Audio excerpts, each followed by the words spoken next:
Média. Bonjour à toutes et à tous, heureuse de vous retrouver pour une nouvelle semaine sur Sud Radio. Avec nous aujourd'hui, avec Gilles Ganzon. Bonjour Gilles. Loana Belmondo, on va parler cuisine avec Loana Belmondo. Bonjour. À 10h30, on va parler de la cigarette électronique. Faut-il l'interdire en France? Est-ce qu'elle est dangereuse pour la santé? Vous saurez tout à l'heure. Et puis à 11h, on va commenter l'actualité. On va parler de la PMA. On va parler évidemment des manifs de ce week-end. Tout ça au 0826 300 300. On va commencer. Vous avez regardé quoi à la télé, Loana, hier soir, vous? Qu'est-ce que j'ai regardé hier soir? Non, j'ai bouquiné. Je me suis couchée très tôt. Ouais. Ah bon, donc vous n'êtes pas une accro de la télé? Pas vraiment, c'est pas bien. Vous n'avez pas cuisiné, vous n'avez pas fait des gâteaux? Si, vous cuisinez le soir? Je cuisine midi, soir, quand je suis à la maison tout le temps. Alors hier soir, qu'est-ce que j'ai fait? J'ai fait une seule, j'ai fait des pâtes pesto maison. Et non. Et ça va. Ah, voilà. Et ça va pour le soir, c'est pas mal déjà, non? Voilà. Hier soir à la télévision, il y avait deux films, mais je vais vous donner un petit peu les audiences du week-end. Vous avez pu entendre ce matin avec Rémi Pernelet. Le carton de ce week-end, c'était Les Petits Meurtres d'Agatha Christie vendredi soir. 4 590 000 téléspectateurs, 23% de part de marché. Ça cartonne. Je ne sais pas si vous avez déjà regardé. J'ai déjà regardé, c'est super. Et surtout, j'ai lu pas mal d'Agatha Christie. Oui. Et j'ai trouvé que c'est très très bien. C'est bien fait. Hein.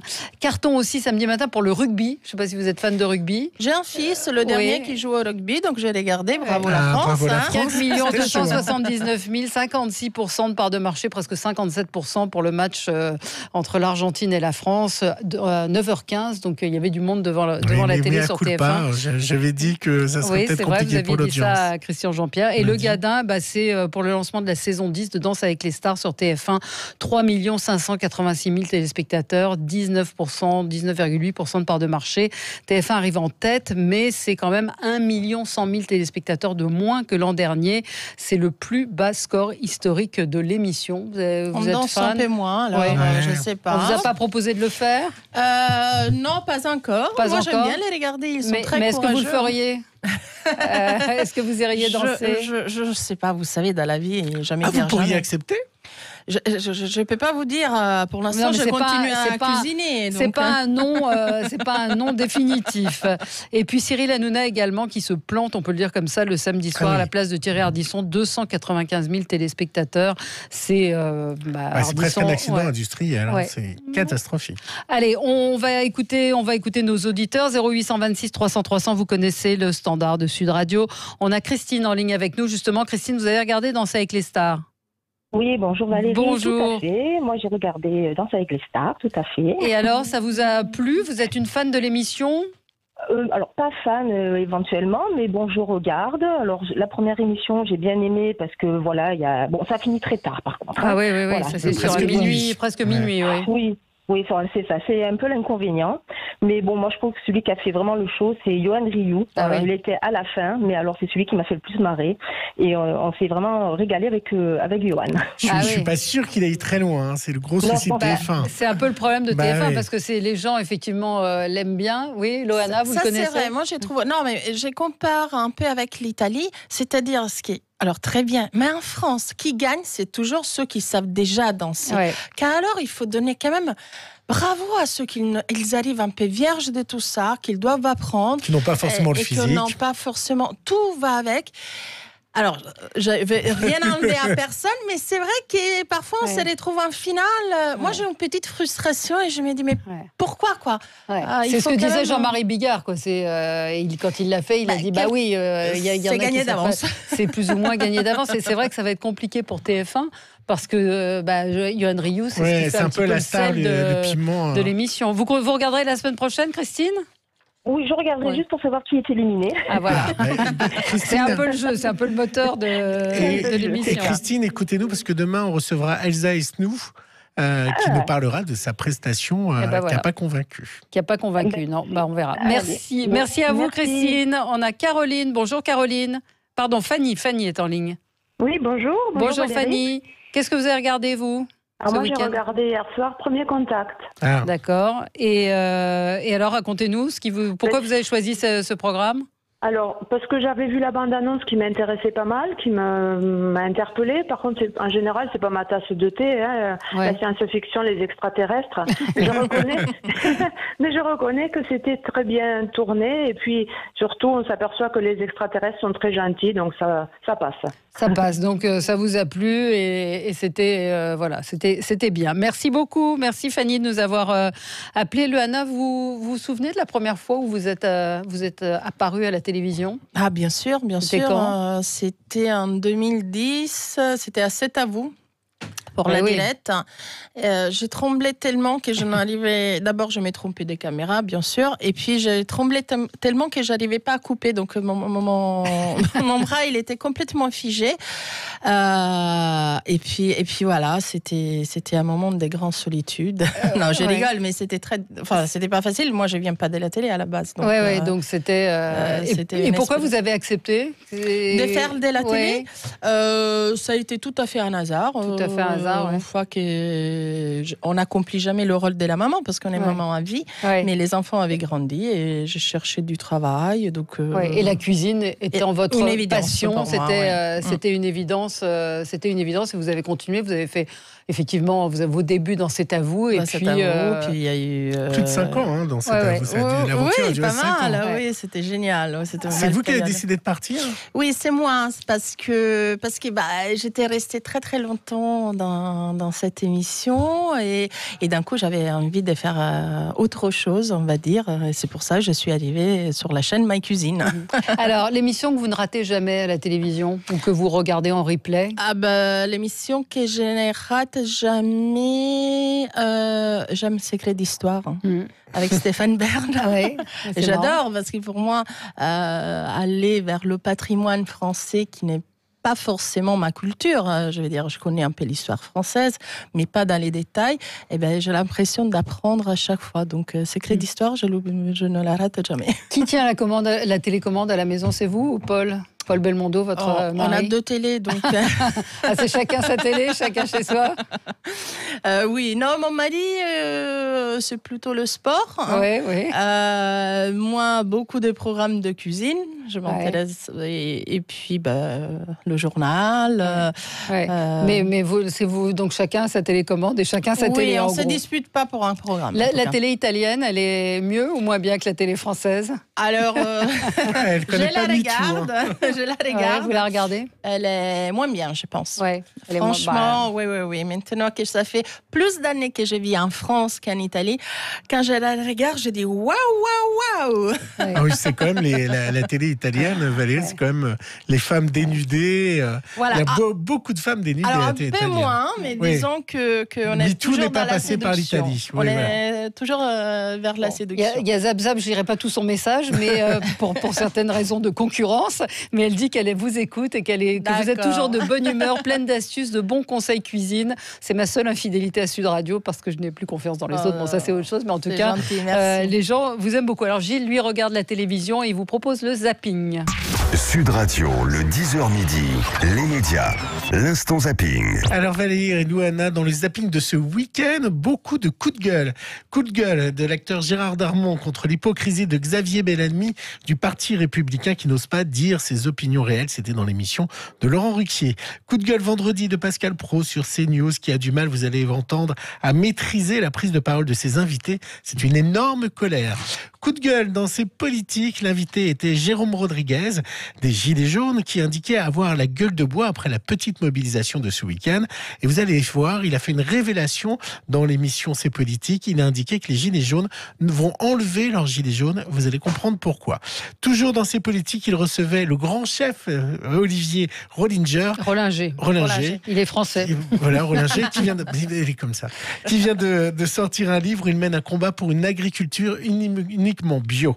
Et pour commencer, cette interview incroyable de Thomas Hugues sur CNews, il recevait Alain Carignon. Alors souvenez-vous, Alain Carignon a été condamné pour corruption, 29 mois de prison, et pourtant il se présente de nouveau à la mairie de Grenoble alors qu'il a eu un parcours plutôt cabossé.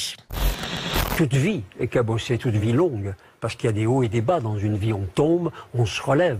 Ce qui est important, c'est les conséquences qu'on tire des chutes et surtout les leçons que l'on prend de façon à ce que ces chutes soient utiles. Et à partir d'un moment où on a cumulé toutes ces expériences qui font une vie, et qu'on est passionné par la vie publique et par une ville, est-ce que ces expériences et cette passion peuvent être utiles à la collectivité ou non? C'est la question que je me suis posée, et devant la situation de la ville, j'ai répondu oui. Vous êtes à rebrousse-poil, à côté, pardonnez-moi, de la plaque, on va dire, quant à l'évolution de la société. Je constate quand même que vous êtes mû par la peur. Vous avez peur. Vous avez peur de tout. Vous avez peur de la vie. Moi, je préférerais nettement quelqu'un vienne s'asseoir et dire, écoutez, je vais vous dire tout de suite d'emblée qui je suis. Moi, je suis un conservateur et voici mes idées. Je vous rappelle qu'il y a 7 Français sur... Mais Caroline Mécari, mais c'est insupportable, enfin, votre attitude. Mais enfin, ça va pas. Mais c'est juste insupportable. Arrêtez. Camomille. Mais enfin, non mais moi, je peux plus animer une émission de télévision. Vous savez, quand vous apprenez que dans certaines unités de formation de policiers, aujourd'hui, on entraîne des chiens à mordre des policiers vêtus d'un gilet jaune, ça commence à faire un peu beaucoup de blessés. Donc on va peut-être essayer aussi, nous, d'être un peu plus stratégiques et de revoir un petit peu notre forme d'action pour essayer de contrer toutes ces violences policières. Donc ça passe, malheureusement, par le fait d'enlever le gilet jaune aussi. Regardez les fruits et les légumes bourrés de pesticides. C'est quoi les pesticides? Ce sont des insecticides, des herbicides et des fongicides. En fait, c'est tuer le vivant. Évidemment, si on tue à petit feu le vivant, on tue aussi l'humain. Autrefois, les campagnes, elles vivaient, et on avait affaire à des mangeurs. Et aujourd'hui, on a affaire à des consommateurs. Évidemment, ça vous fait réagir, ça vous parle. Oui. Oui, le combat d'Olivier Rollinger pour une agriculture raisonnée, il a raison. Il a complètement raison. Il faut vraiment que tous, on se rend compte aujourd'hui qu'il y a un grand problème, que la nourriture, c'est notre premier médicament, que c'est dès là qu'on va se soigner, qu'on va vivre mieux, plus longtemps. Alors, si on se met tous, on va y arriver, mais autrement, ça va être trop long. Vous cuisinez que du bio? Je cuisine pas bio réellement. Moi, je vais dans des producteurs, je vais voir des producteurs, des circuits courts. Ça prend du temps. Ce que je vais dire, c'est que c'est pas plus cher. Non. Donc, essayez. Il y a de plus en plus de sites justement qui se mettent en place pour vous livrer, pour que vous puissiez avoir à disposition des produits. Et on a un panier de saison. Déjà, suivre les saisons, c'est hyper important.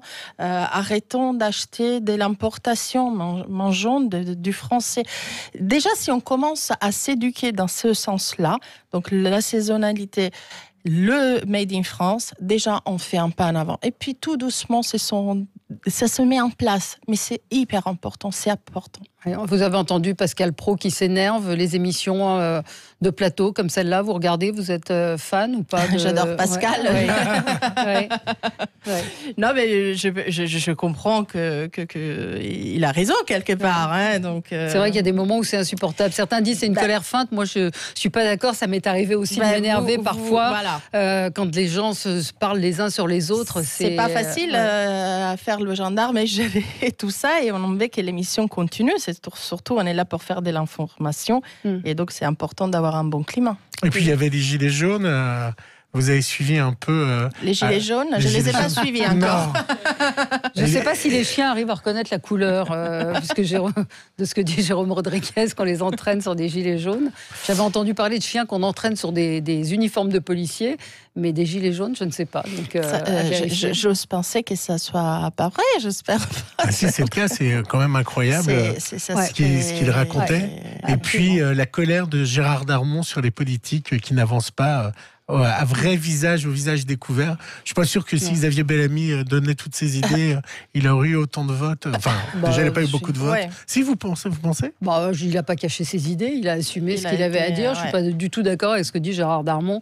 Et non, je suis pas du tout d'accord. Bref, Luana cuisine tous les jours à 11h30 sur My Cuisine. Alors, My Cuisine, c'est une chaîne qu'on retrouve sur SFR. Ce sera en clair, d'ailleurs, pour que les gens puissent la découvrir du 24 septembre au 24 octobre, ce sera pendant un mois sur le canal 43. Il y aura également le 20e anniversaire du super chef Jamie Oliver, qui est une des figures de la chaîne avec vous. C'est pas mal. Jamie Oliver, Luana Belmondo.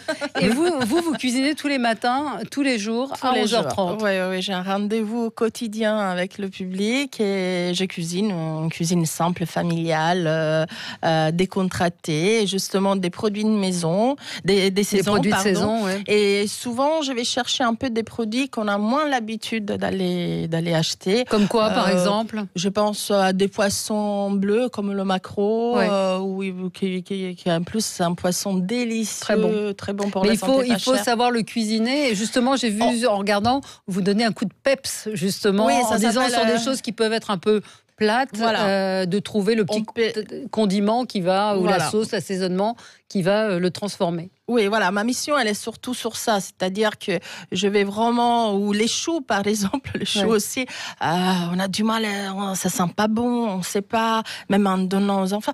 Vraiment, je vais vraiment rendre aux produits bons pour la santé, voilà, leur faire une nouvelle beauté, de façon qu'on se rend compte qu'ils sont bons et facile à cuisiner surtout. Et comment on se renouvelle? Parce que vous avez fait de la cuisine pendant 5 ans de C'est à vous. J'imagine que vous... Ça fait 10 ans que j'ai fait de la cuisine. Vous leur fourguez pas les recettes de C'est à vous non, ni de mes livres. Oui, parce que je rappelle effectivement mes recettes bonne humeur, qui est un super livre dont je me sers, je dois le dire, qui est paru au Cherche Midi, avec des recettes faciles, sympas et très bonnes. Et puis il y a le prochain qui va sortir au même temps, qui est une série d'émissions spéciales auxquelles je suis vraiment attachée, qui s'appelle Italia Mia, Luana Cuisine Rome. Étonnant. Donc, Rome, c'est étonnant. Oui, étonnant. Et puis Rome, c'est ma ville, donc ma ville natale. Et donc, alors comment on se renouvelle? Comment on se renouvelle? Alors tout le monde il me dit tu achètes tous les magazines de cuisine qui sortent? Non, je suis désolée, je n'en achète pas. Je me les renouvelle simplement. Je sors pas mal, je vais manger, j'écoute les gens, c'est important. Je découvre les produits, je les redécouvre d'une autre façon. Je ne sais pas comment on se renouvelle dans n'importe quel métier. Tous les chefs ont des inspirations et des... Oui, les chefs, c'est des chefs. Moi, je suis une cuisinière au quotidien, donc ça va être beaucoup plus simple pour moi, sûrement. Mais c'est juste une envie du moment où ça vient tout seul, je ne peux pas vous le dire. Pourquoi vous dites la pas cuisine... chef? Parce que j'en suis pas un chef. Ça me plaît être cuisinière. Cuisinière, même ménagère. Ça me va ménagère. très bien. Ouais. Je me sens comme ça d'ailleurs. La cuisine italienne est meilleure que la cuisine française ou pas? Non, je pense que les deux sont bien. Ce que j'aime dans la cuisine italienne, c'est surtout que, on va dire, on a des super produits, même en France bien sûr, mais c'est une cuisine simple où on ne déforme pas vraiment. Donc c'est la qualité du produit qui va faire le plat. Vous avez trouvé des bonnes tomates, vous, ou pas, cet été? Parce que moi, je cherche toujours. En France? Oui, en France, non, pas vraiment. Hein. Il y a 10 jours, j'en ai trouvé un peu, mais bon, il faut dire que le climat ne nous aide pas sur les tomates en ce moment. Non, pas vraiment. Est-ce que vous faites attention au pouvoir d'achat des Français? C'est quelque chose qui maintenant rentre en ligne de compte dans vos recettes? C'est très important, bien sûr. Je fais attention. J'essaye toujours de proposer des recettes accessible à tout le monde, qu'on puisse vraiment, parce que très souvent on a l'impression que bien manger ça coûte cher. Ou la qualité coûte cher. Non. Mais il y a un problème de transmission aujourd'hui. C'est ça que vous faites passer aussi dans votre cuisine, c'est essayer de transmettre un savoir-faire facile et accessible à tout le monde. Moi, je l'ai appris avec ma maman, donc, et avec la grand-mère, donc, où on avait des produits simples du terroir et elles arrivaient à sublimer d'une façon incroyable. Et donc, j'essaie de retransmettre, comme vous dites, tout cela. Et il faut, bien sûr, on peut très bien manger. Quand on va au marché, on pense que ça coûte beaucoup plus cher. Mais c'est pas vrai. C'est les grandes surfaces. Mon grand combat, je veux dire, de dire quand on n'a pas les moyens de bien manger une carotte, un poireau, une pomme de terre, ça fait une soupe de légumes, des pâtes avec de la tomate, tout ça va très vite. Ça va très vite, c'est très très bon. Vous faites jamais un petit McDo, Luana? Je vous avoue que j'ai fait des McDo quand mes enfants, alors le plus grand a 28 ans, donc il devait avoir une dizaine d'années. Ça fait au moins 18 ans que je n'ai pas touché un McDo. Ce que je veux dire, qu'on peut manger une fois McDo dans sa vie. On peut manger une fois par an McDo. Des plats cuisinés. Plats cuisinés, non. J'ai beaucoup de mal. Mickaël demande est-ce que Jean-Paul va bien? Merci, oui, il va bien, il a perdu bien sûr, il a son double. Oui, Charlot, que nous, c'était un membre de la famille. De la famille, oui, vous partez en vacances avec vous. Et comment il va? Bien sûr, c'est toujours difficile de perdre quelqu'un au bout des tant d'années, mais ce qui nous rend tous un peu, nous met un peu, c'est que Charles Gérard, Charlot, nous on l'appelle, il a eu une très belle vie jusqu'à la fin. Et donc, il était très bien jusqu'à quelques heures avant sa mort. Donc voilà. Ça, c'est important aussi. Bon, donc Jean-Paul, vous dites que ça va. Merci Loana Belmondo d'être passée. Loana cuisine tous les jours à 11h30 sur My Cuisine, donc accessible sur les box SFR. C'est gratuit du 24 septembre au 24 octobre. On rappelle le 20e et Bouygues également sur les box de Bouygues. 223, 20e anniversaire de la superstar Jamie Oliver également. Il y a plein de programmes sympas pour ceux qui aiment la cuisine. Voilà. Et on se régale avec vous et on attend votre livre avec impatience. Merci beaucoup Loana d'être passée. À tout de suite pour parler de la cigarette électronique.